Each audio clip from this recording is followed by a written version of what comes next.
Ah, ça le prend quand même. Bonjour Andrew, vous êtes responsable du Secours catholique et de l'Hostalada à Place Arnaud Bernard à Toulouse. Nous sommes ce 8 mai. Comment se finit le confinement auprès des plus démunis et spécialement auprès des SDF? Pouvez-vous nous dire combien de SDF ont été logés et où ont-ils été logés? Bonjour tout le monde, je m'appelle Andrew.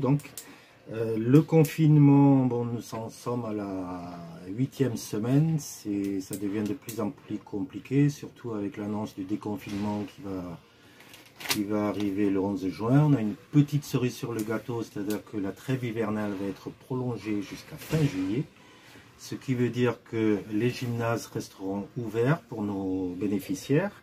Et toutes les personnes qui sont en difficulté, qui sont en risque d'expulsion, seront tranquilles, logiquement, jusqu'à fin juillet.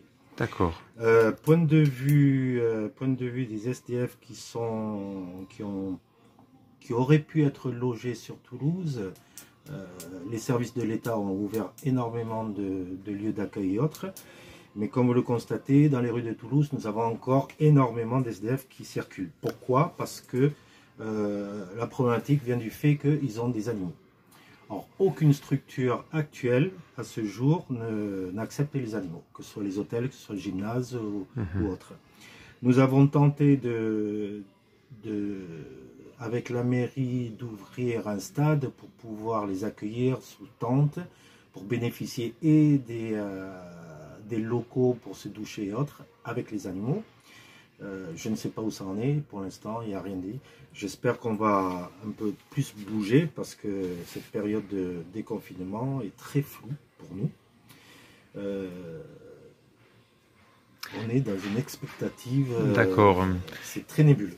Et combien de colis alimentaires ont été distribués? Combien de familles ou de foyers accompagnez-vous actuellement? Alors, en point de vue distribution de colis alimentaires, nous sommes au 50e jour. Nous avons confectionné 4900 colis alimentaires. Ce qui veut dire que nous avons 4900 personnes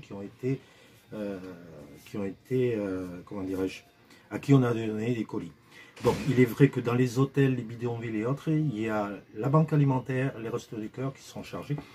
Actuellement, pour être clair et net et précis, la place toulousaine est bien achalandée en alimentation. D'accord. Il est vrai qu'il reste des personnes qui sont laissées pour compte. Pourquoi? Parce qu'ils ont toujours cette appréhension de la police et autres. Mais on essaie de les détecter au mieux possible de par nos maraudes. Demain, l'Hostalada va-t-elle rouvrir avec le déconfinement? Alors, avec le déconfinement, l'Hostalada ne peut pas ouvrir. Pour la simple et bonne raison, c'est que nous sommes quand même considérés comme un restaurant. Ce qui veut dire que je ne peux pas me permettre d'ouvrir pour uniquement 10 personnes. Quels sont les critères que je vais choisir pour faire rentrer 10 personnes? Je ne peux pas laisser les autres dehors. Donc, on a pris la décision avec la délégation de repousser l'ouverture minimum au 2 juin. On verra en fonction de l'évolution de l'état sanitaire en France. D'accord. De quoi a besoin l'Hostalada pour aider les plus démunis aujourd'hui? Alors aujourd'hui, notre grosse problématique, c'est l'hygiène. L'hygiène, c'est-à-dire des gels douches, des rasoirs, tout ce qui est en rapport avec l'hygiène de l'être humain. Notre gros souci, c'est pouvoir les maintenir dans un état d'hygiène optimal, le mieux possible. Parce que les chaleurs qui arrivent, ça devient intenable. Merci beaucoup Andrew et bon courage à vous. Merci à vous et passez une bonne journée.